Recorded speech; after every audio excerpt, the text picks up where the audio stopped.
Hello friends. आइए आज हम समझते हैं कि विज्ञान विषय के लिए दैनिक पाठ्य योजना किस प्रकार से बनाएं। तो प्यारे साथियों, सबसे पहले आपको विद्यालय का नाम लिखना है जिसमें आप इंटर्नशिप कर रहे हैं या आपने की है, और उसके बाद बाईं तरफ आपको कक्षा, विषय और अपना जो प्रकरण है, जो टॉपिक है आपने लिया है, वो लिख देना है। फिर इसके दाईं तरफ आपको दिनांक, कालांश और समय अवधि यहाँ पे मेंशन करना होता है। उसके बाद आपको एक तरफ शिक्षण उद्देश्य लिखने हैं, दूसरी ओर अपेक्षित व्यवहारगत परिवर्तन, यानी जिन उद्देश्यों को लेकर के आप चल रहे हैं उनके अनुसार विद्यार्थी में कौन कौन से परिवर्तन होंगे। ठीक है, तो इससे संबंधित ये रहेगा। तो इस प्रकार का जो उद्देश्य है, इसमें देखो सबसे पहला उद्देश्य अपना रहेगा ज्ञानात्मक। ठीक है, ज्ञानात्मक उद्देश्य के लिए आपको क्या करना है, इसमें देखिएगा हर उद्देश्य के लिए आपको दो दो लाइन यहाँ पे लिखनी है। आप चाहें तो एक भी लिख सकते हैं, लेकिन दो लिखेंगे तो ज़्यादा अच्छा रहेगा। तो इसमें जो विशेष रूप से ध्यान देने योग्य बात यह है कि जब आप ज्ञानात्मक उद्देश्य लिखते हो तो इसमें दो शब्दों का यहाँ पे विशेष रूप से ध्यान देना। एक तो प्रत्यय स्मरण, ठीक है, और एक प्रत्यय अभिज्ञान। ठीक है, ये दो शब्दों का यहाँ पे पूरा का पूरा ये ज्ञानात्मक जो उद्देश्य है ये पूर्ण हो जाता है। यानी विद्यार्थी, जैसे हमने मानव पाचन तंत्र यहाँ पे टॉपिक लिया है, तो मानव पाचन तंत्र से संबंधित तथ्यों का प्रत्यय स्मरण कर सकेंगे और प्रत्यय अभिज्ञान कर सकेंगे। तो ये रहा आपका ज्ञानात्मक। अवबोध में आपको क्या करना है, इसमें आपको करना है कि जैसे विद्यार्थी है वो इसकी व्याख्या कर सकेंगे, और जो भी आप टॉपिक ले रहे हैं उसकी व्याख्या कर सकेंगे और इसके तथ्यों को समझ सकेंगे। ठीक है, इसमें तुलना कर सकेंगे, इनका वर्गीकरण कर सकेंगे, ये सारे अवबोध में आ जाएंगे। ठीक है, ये इनकी व्याख्या कर सकेंगे। उसके बाद आपका आएगा ज्ञानोपयोग, यानी जो चीज़ आप समझा रहे हो उसका बच्चा अपने किस प्रकार से उपयोग उसका कर सकता है, दैनिक जीवन में उसका उपयोग किस प्रकार से करेगा। ठीक है, तो इसमें दो पॉइंट इसमें भी लिख सकते हैं कि इस चीज़ का जो प्रयोग है वो उच्च अध्ययन में कर सकेंगे, और अपने जीवन की जो नवीन परिस्थितियाँ आएगी दैनिक जीवन की, उनमें भी इनका उपयोग वो ले सकता है। किसका, जो टॉपिक आप उसे पढ़ा रहे हैं। नेक्स्ट हम बात करते हैं कौशलात्मक। ये कौशलात्मक उद्देश्य है कि उसकी जो स्किल है वो किस प्रकार से वो डेवलप हो सकती है, और वो किस प्रकार से इसको कौशलात्मक रूप में व्यक्त कर सकता है। यानी कौशल का मतलब यह है कि वो अपने हाथों से कुछ उसके बारे में कुछ बना सके, जैसे वो मॉडल बना सकेगा। ठीक है, मॉडल प्रदर्शित कर सकता है। यहाँ पे हमने लिखा है मॉडल प्रदर्शित कर सकेंगे, और इससे संबंधित जो जानकारी है वो भी ये ले सकते हैं। तो ये दो चीज़ें यहाँ पे लिख सकते हो। ठीक है, मॉडल, चित्र, चार्ट, ये सारी चीज़ें बना सकेंगे। नेक्स्ट हम बात करेंगे अभिरुचि। अभिरुचि क्या है कि मानव पाचन तंत्र से संबंधित या उससे संबंधित जो आप टॉपिक ले रहे हैं उससे संबंधित तथ्यों के जो विषय में है वो रुचि ले सकेंगे। मेन चीज़ अभिरुचि में आपको रुचि है लिखना है, रुचि ले सकेंगे, और इससे संबंधित जो तथ्य हैं, विभिन्न तथ्य, इनके विषय में भी जानने की जो है वो रुचि ले सकेंगे। नेक्स्ट है अभिवृत्ति। अभिवृत्ति के बारे में आपको लिखना है कि या तो यहाँ पे लिख सकते हो आप सकारात्मक दृष्टिकोण। ठीक है, सकारात्मक दृष्टिकोण भी यहाँ पे लिख सकते हो, या आप वैज्ञानिक दृष्टिकोण भी लिख सकते हो, वैज्ञानिक दृष्टिकोण उत्पन्न कर सकेंगे। ठीक है, या तो सकारात्मक लिख दो या वैज्ञानिक लिख सकते हो, दोनों में से कोई भी आप यहाँ पे लिख सकते हैं। उसके बाद आपको लिखना है शिक्षण सहायक सामग्री। इसमें आपको वो चीज़ें लेनी है जिन चीज़ों का प्रयोग आप करके बच्चों को पढ़ाएंगे, वो टॉपिक समझाएंगे। तो इसमें आप ले सकते हैं, जैसे मान लो लपेट फलक आपने लिया, चौक, डस्टर, संकेतक, है ना, समस्त कक्षा उपयोगी जो शिक्षण सहायक सामग्री है उनका आप प्रयोग करके बच्चे को जो टॉपिक आप ले रहे हैं वो समझा सकते हैं। अब देखिएगा, इसके बाद पूर्व ज्ञान लिखना है। पूर्व ज्ञान में आपको क्या लिखना है, पूर्व ज्ञान का मतलब यह है कि विद्यार्थी जो है पाचन तंत्र से संबंधित जो पूर्व में कुछ थोड़ी बहुत जानकारी है वो रखते हैं, यानी सामान्य जानकारी वो रखते हैं। ये चीज़ आपको पूर्व ज्ञान में लिखना है। उसके बाद प्रस्तावना प्रश्न जो है आपका,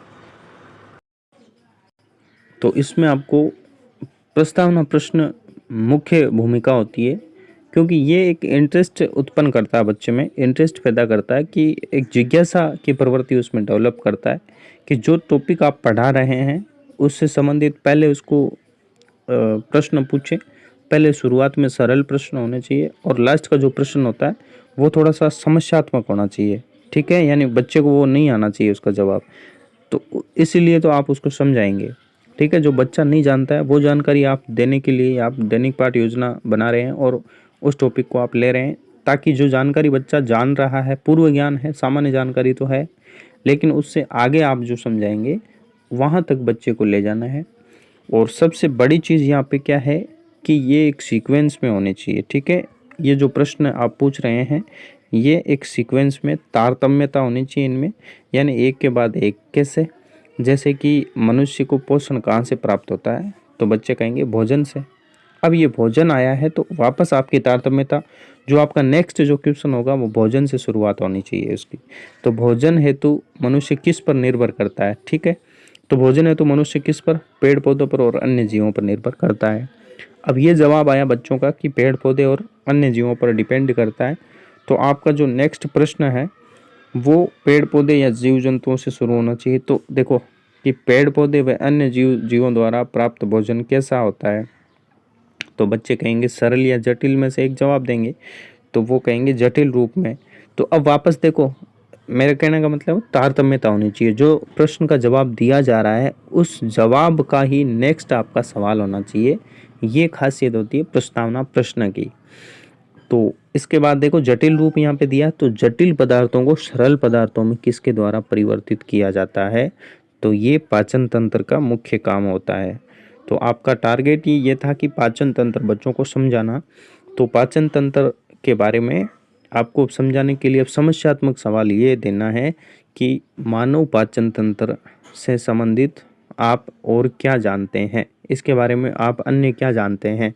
तो बच्चे कुछ ना कुछ बताएंगे, जितना वो बता पाते हैं उसके बाद नेक्स्ट आपको समझाना होता है।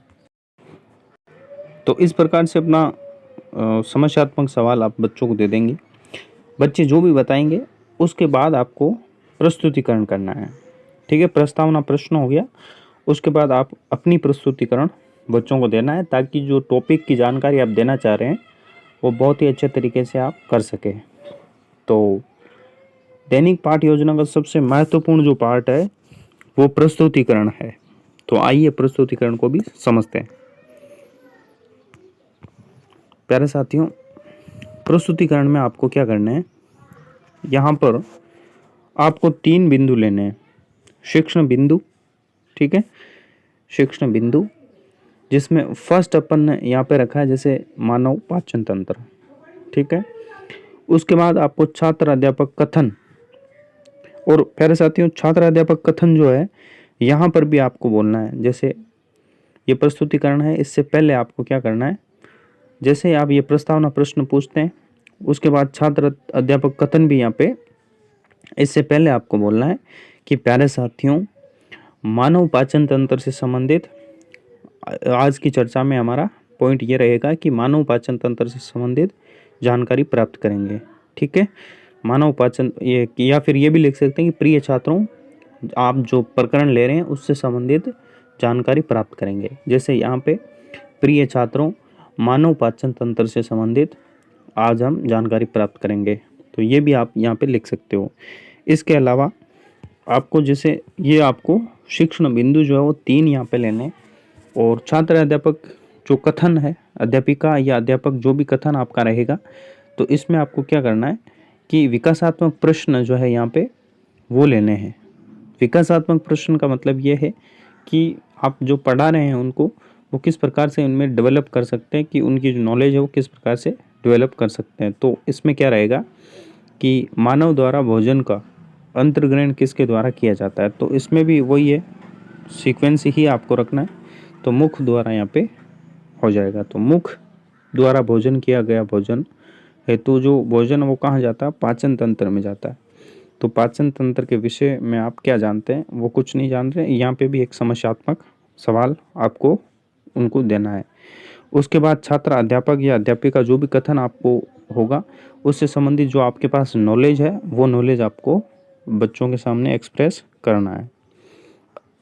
ये करने के बाद विद्यार्थी, ये जो टॉपिक है आपका यहाँ पे कि आप विद्यार्थी जो क्रियाएं हैं वो क्या होंगी, विद्यार्थी तो ध्यानपूर्वक सुनेंगे, ये लिख सकते हैं। फिर इसके बाद बच्चों ने जो आपने बच्चों को समझाया है, तो बच्चों को क्या क्या चीज़ समझ में आई है उसके लिए आप बोध प्रश्न उनको करेंगे। तो बोध प्रश्न के रूप में जैसे मान लो उसमें कौन कौन से भाग सम्मिलित है या पाचन तंत्र में क्या होता है, तो ये बच्चे जवाब दे देंगे। अब इसके बाद आपको दूसरा पॉइंट लेना है, ठीक वही का वही, जिस प्रकार से पहला पॉइंट था पाचन तंत्र, उसी प्रकार से दूसरा पॉइंट आहार नाल के भाग हमने लिया है और सेम वही विकासात्मक प्रश्न यहाँ पे लेने हैं। ठीक है, छात्र अध्यापक या छात्र अध्यापिका जो कथन है आपको ले लेने हैं। उसके बाद यहाँ पे फिर से वही बोध प्रश्न आपको पूछने, इसी प्रकार से एक बिंदु आपको और ले लेना है।